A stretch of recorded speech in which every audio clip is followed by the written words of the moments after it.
Durante buena parte de la pandemia, los estudios se centraron en investigar las vacunas y también los anticuerpos, pero el sistema inmune es mucho más complejo y hay otros protagonistas como los linfocitos B. Y por suerte estamos con Gabriel Rabinovich, que es inmunólogo y que nos va a hablar de este enfoque mucho más integral. Así que Gaby, mil gracias por estar acá. La verdad que para nosotros es un lujo, nos encanta tenerte, nos encantan tus clases magistrales, las volvemos y las volvemos a ver. Y bueno, empecemos por el principio. ¿Qué son los linfocitos T? Bueno, muchas gracias primero de todo por invitarme, la verdad que es un placer. Sí me siento como en casa acá. Qué bueno. Bueno, básicamente cuando nos infecta el virus, el coronavirus, SARS-CoV-2, se despliegan una serie de mecanismos. No solamente los anticuerpos, sino varios mecanismos. Entre esos mecanismos, si uno lo ve en el tiempo, primero aparece una respuesta inflamatoria. Una respuesta inflamatoria que le llamamos respuesta inmune innata, que tiene que ser controlada y corta, que nos sirve para comenzar a generar nuestros mecanismos de defensa. El virus tiene mecanismos de evasión, donde evade la respuesta inmunológica y trata de escaparse para poder infectarnos. Luego que aparece esa respuesta inflamatoria, o en algunos casos simultáneamente, aparecen unas células que son células que patrullan todo nuestro organismo, que se llaman células dendríticas. Estas células dendríticas se llaman así porque tienen dendritas. Estas células dendríticas van por la sangre, por nuestros tejidos, llegan a los pulmones y si encuentran al virus, al coronavirus SARS-CoV-2, toman fragmentos de ese virus, viajan por las vías linfáticas, llegan a nuestros ganglios y en esos ganglios se encuentran con los linfocitos T. Los linfocitos T son células cruciales de nuestro sistema inmunológico. Entonces, el linfocito T comienza a censar. Comienza la célula dendrítica y le dice, mira, yo en el pulmón encontré un fragmentito del virus. Se lo presenta al linfocito T. Si el linfocito T tiene un receptor para ese virus y no para otros virus, se queda al lado, se empieza a activar, empieza a proliferar y empieza a producir mediadores. Si uno le puede sacar una foto en ese momento, uno puede decir que ese linfocito T está activado. La cuestión es que, ¿qué hace ese linfocito T? Entonces, una vez que se activa, produce miles de millones de clones iguales, de células iguales, que van a ir, primero de todo, hacia el pulmón a defendernos. Van a viajar del ganglio al pulmón, o a la garganta, o al lugar donde está infectando ese virus. Entonces van a comenzar a defendernos y van a adquirir una capacidad citotóxica. ¿Qué significa eso? Que matan células del pulmón que están infectadas con el virus. Bien. Por otro lado, hacen otras cosas. Por ejemplo, colaboran con otros linfocitos que se llaman linfocitos B para que luego de producir células plasmáticas produzcan los anticuerpos. O sea que los anticuerpos también dependen de la colaboración de esos linfocitos T. Si ese linfocito T no se activó, entonces no se van a producir una gran cantidad de anticuerpos que se necesitan para poder neutralizar al virus. Pero esta sería la respuesta más rápida, lo primero que ocurre. La primera que ocurre es la innata, y esta sería un poquito una puerta un poquito más adelante, donde se despliega esa respuesta inmunadaptativa que nos sirve para dos cosas: matar a esa célula infectada con el virus, una célula pulmonar, y además colaborar con linfocitos B para producir anticuerpos. Pero hay otra tercera cosa que hacen. Hay un pool, un repertorio de esos linfocitos T que estuvieron activados que sigue recirculando por la sangre, por ejemplo, de Eugenia o de Andrés, constantemente esperando que ingrese nuevamente ese virus. Ese repertorio se llaman linfocitos T de memoria. Tienen la memoria inmunológica intentando acordarse y respondiendo mucho más rápido y con una gran afinidad ante el reingreso nuevamente del virus. Es como si fuera un linfocito que tiene un cartel de buscado y va por el cuerpo buscando a esa persona, a ese virus, a ese, por ejemplo, exactamente. Ese pero individuos vacunados, ¿qué es lo que sucede? En un individuo vacunado sucede esencialmente lo mismo. Sucede esta presentación antigénica, ¿no? Un individuo puede ser vacunado o con el virus inactivado, o puede ser vacunado con un adenovirus que contiene el gen de RBD o con el RNA, dependiendo de la estructura de las vacunas. Cuando se produce la proteína, estas células que yo les conté, que están patrullando, también las células dendríticas toman un fragmento de esa porción de la vacunación, del fragmento que se utilizó para la vacunación. Sucede exactamente lo mismo y se genera ese pool, ese repertorio de linfocitos T de memoria que nos van a ir a proteger frente al ingreso de un determinado del SARS-CoV-2, del virus SARS-CoV-2. Entonces, los linfocitos T son cruciales para ambas cosas, para la infección natural y para la vacunación. Por lo tanto, medir y monitorear los linfocitos T es clave. Porque de ese modo uno puede contestar preguntas que nos hacemos todos nosotros, que nos hacemos en la calle. Cuando un paciente atravesó el COVID, ¿tiene una memoria inmunológica que le va a permitir defenderse? ¿Cuál es la magnitud de esa memoria? ¿Es igual a la memoria que se necesita post-vacunación? Y hay otras preguntas. Por ejemplo, si yo me vacuné con una vacuna que tiene adenovirus y otra persona se vacunó con una vacuna de virus inactivado, ¿los mecanismos de memoria inmunológica son similares? ¿Son comparables? ¿Se genera una memoria inmunológica de la misma magnitud y de la misma naturaleza? Y hay otra pregunta. ¿Cuánto dura esa memoria inmunológica?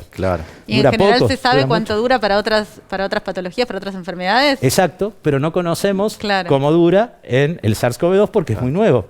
Entonces, sabemos, por ejemplo, que en el SARS-CoV-1, en una de las primeras infecciones con un primer coronavirus, hubo, digamos, muchos pacientes tuvieron 11 años de memoria inmunológica durable.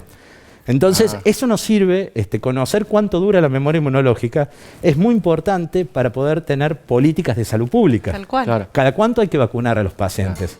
Pero un poco antes de eso te hago una pregunta, porque hoy en día cuando uno lee los diarios y lee las investigaciones sobre vacunas, lo que uno ve que es para tratar de estudiar la memoria inmunológica, sobre todo lo que se hace es medir anticuerpos. Pero por todo lo que nos contaste ahora, parece que el anticuerpo es solo una parte de la memoria inmunológica, porque los linfocitos T de memoria también en principio conservan la memoria de lo que te infectó.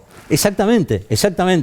Realmente cuando comenzó la pandemia, nuestro grupo nos pusimos a pensar, nosotros teníamos mucha experiencia en cáncer y linfocitos T. Dijimos, hasta ahora todo lo que se está haciendo es medir anticuerpos, que está perfecto, pero nos falta otra pata, medir la memoria inmunológica T.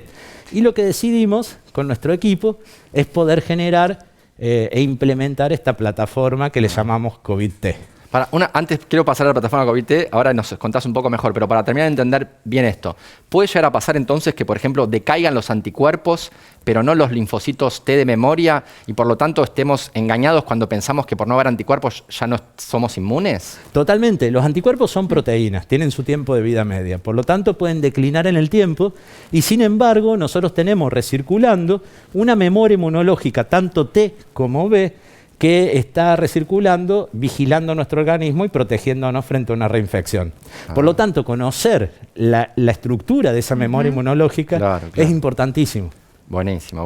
Bueno, ahora contanos bien de la plataforma, cómo fue que la desarrollaron, en qué consiste. Bien, básicamente consiste en varios pasos. Nos llega la sangre del paciente. A través de un gradiente separamos una capa de células mononucleares, digamos, centrifugamos la muestra y en esa capa de células mononucleares están contenidos los linfocitos T. Separamos esos linfocitos T, los purificamos de ese gradiente y luego los colocamos en placas de cultivo.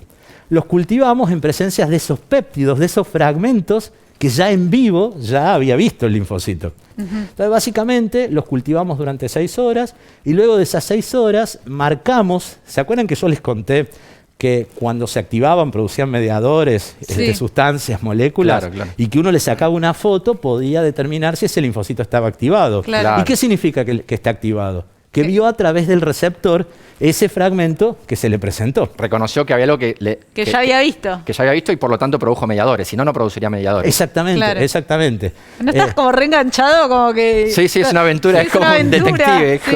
Es como cuando, no sé, vamos a una discoteca y vemos a alguien que nos gusta y volvemos y lo vemos otra vez.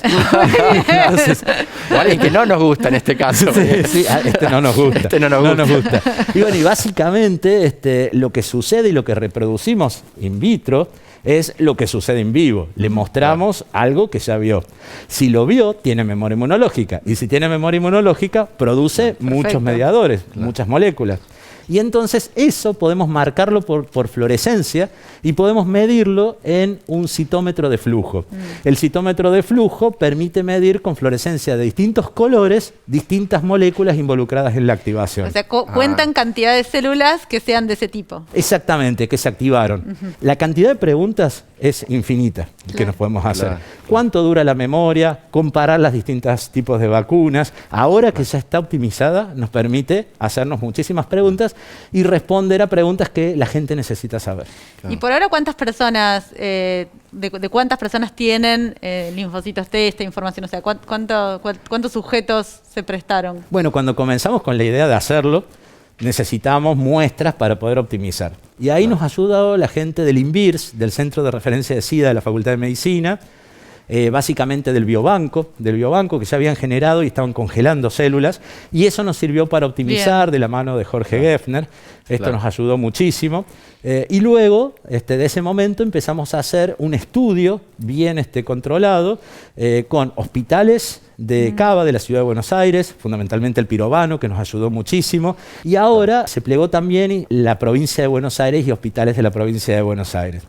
La verdad que yo estoy muy orgulloso fundamentalmente de dos becarias que decidieron en ese momento dejar un poquito de lado sus trabajos de tesis doctorales, becarias de segundo año, Montana Mancel Coco, que es licenciada en Biología de la Facultad de Ciencias Exactas Naturales, y Florencia Veigas, que es de la UADE.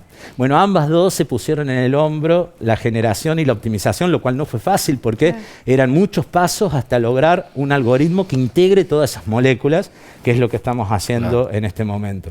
Qué bueno. Y bueno, y básicamente investigadores como que ayudaron muchísimo por su experiencia en mi laboratorio, la doctora Ada Blindner, que es investigadora asistente de CONICET, el doctor Tomás Dalotto Moreno, Alejandro Cañón y Pablo Hockl. Y bueno, y fundamentalmente yo quiero agradecer a quienes confiaron para poder hacer esto en nosotros, que en principio parecía como complejo, digamos, llevarlo adelante. Que es el Ministerio de Ciencia y Técnica, fundamentalmente Innovación. Supongo que también, además de personas que sepan que hayan tenido COVID-19, en el futuro se puede hacer también con personas que quizás hayan sido asintomáticas, entonces podemos estudiar como a gran escala qué fue lo que sucedió, porque probablemente muchas personas tuvieron una respuesta de linfocitos T y quizás ni se enteraron y no se fueron a testear. Eso es fantástico lo que estás diciendo, porque me da pie para decir otra utilidad que puede tener la plataforma. Sí. Hay muchos individuos que se cree que están protegidos y por más que hayan estado expuestos, no se contagian del SARS-CoV-2. Les da la PCR negativa, aunque su pareja le da positiva, y aunque a toda la familia le da positiva. Y esa es otra de las preguntas que se hacen en la calle. ¿Qué tienen determinadas personas? Claro. Sí. Una hipótesis es que esas personas han estado expuestos a otros coronavirus que son muy parecidos al SARS-CoV-2. Entonces uno puede jugar con los péptidos que va poniendo, digamos, en la placa para ver, yo estimulo solamente con el virus del SARS-CoV-2 o estimulo con fragmentos que provienen de los otros. Entonces uno podría decirle a un individuo, usted tiene una determinada reactividad. Ahora hay que tener mucho cuidado con eso. Uno no puede dar un pasaporte inmunológico y uno no le puede decir a un paciente, usted está protegido porque tiene una memoria inmunológica T. Uno lo único que puede decir es cuantitativamente, respecto a sus células que no están activadas, usted tiene esta memoria inmunológica y ver cómo en el mismo individuo va modificándose en el tiempo. Pero no le podemos asegurar que no se va a infectar. Al igual que no podemos asegurarle a un individuo vacunado que no se va a infectar. Porque en realidad todo depende del ejército. Si uno se imagina, a mí no me gustan las metáforas bélicas, ¿no? Pero bueno. Pero a veces, la discoteca. A veces sirven, digamos. Si uno tiene una cantidad de soldados, de linfocitos T que nos están protegiendo y la carga viral que llega es muy baja, es suficiente para poder eliminarlos. Pero si la carga viral es enorme, esa cantidad de soldados, esa cantidad de linfocitos T probablemente no sean suficientes para poder erradicar. Entonces, pero probablemente esa persona se infecte, pero no termine en una terapia intensiva, no se enferme con un COVID, con una neumonía bilateral, etc. Gaby, tenemos que ir cerrando, pero te quiero hacer una pregunta un poco más técnica y después una pregunta final, si querés, un poco más personal. Pero la pregunta técnica que me quedo picando, que no terminé de preguntar, es la siguiente. Por lo que describís vos y para una persona que ignora esos métodos, pareciera ser igual de fácil medir linfocitos T que medir anticuerpos. Porque decís, me fijo en la sangre si hay linfocitos T de memoria, me fijo si hay anticuerpos. Sin embargo, los anticuerpos se hacen todo el tiempo y esto conocemos menos, hace menos. Porque en realidad es más caro, es más costoso. Sí. Es más costoso y más complejo. En realidad, los anticuerpos se pueden medir a través de un kit de ELISA. Claro. Los kits de ELISA se pueden hacer masivamente, se pueden enviar a hospitales. Y no se necesita una cosa tan artesanal como separar los linfocitos, cultivarlos. Los péptidos son costosos también, entonces es necesario importarlos todo el tiempo y poder medir y hacer todo este algoritmo.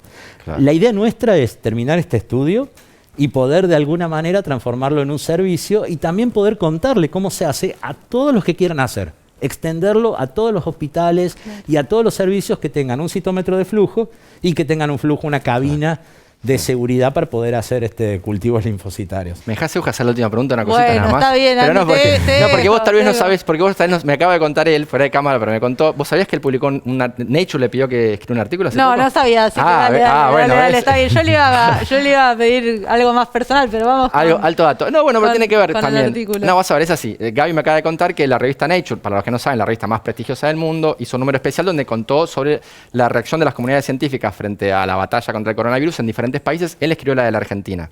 Y me estaba comentando, lo que vivió con esa escritura. Y quería que haga una pequeña reflexión final porque está buenísimo eso. Sí, contanos de eso. Bueno, esto humildemente, en realidad fue una sorpresa enorme y invité a mi colega que realmente tiene una experiencia enorme en COVID, Jorge Geffner, un gran amigo y colega mío. Y lo que decidimos es contar cómo los jóvenes en Argentina, esto que yo les decía, que esto que me emociona profundamente, cómo fueron hacia el diagnóstico, cómo fueron a diseñar gente que trabaja en vacunas, gente que trabaja en los kits serológicos, en la plataforma T. Entonces era como yo quise hacer de alguna manera un homenaje a estos jóvenes que tomaron esa decisión de tener ese compromiso social y de poder brindar a la comunidad algo diferente con la experiencia que cada uno tenía de sus tesis doctorales, de sus postdocs, la experiencia científica. Y esto es Nature Immunology. Nature Immunology trató de armar, digamos, y está tratando de armar como una serie de un suplemento donde qué pasó en cada país en respuesta o qué soluciones intentaron darle la comunidad científica a la infección por SARS-CoV-2.